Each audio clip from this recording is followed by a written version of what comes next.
गुलाब डीजे। सावन का महीना पवन करे शोर, जियरा झूमे ऐसे जैसे बन में नाचे मोर।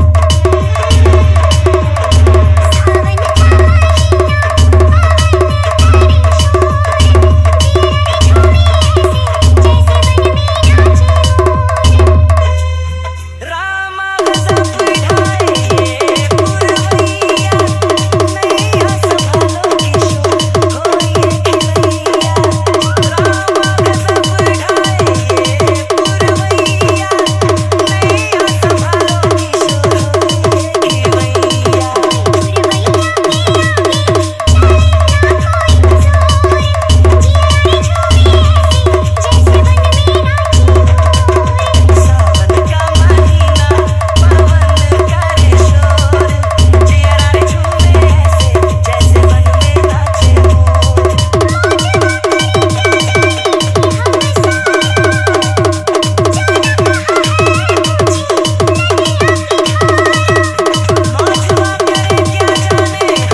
नेताम प्रोडक्शन।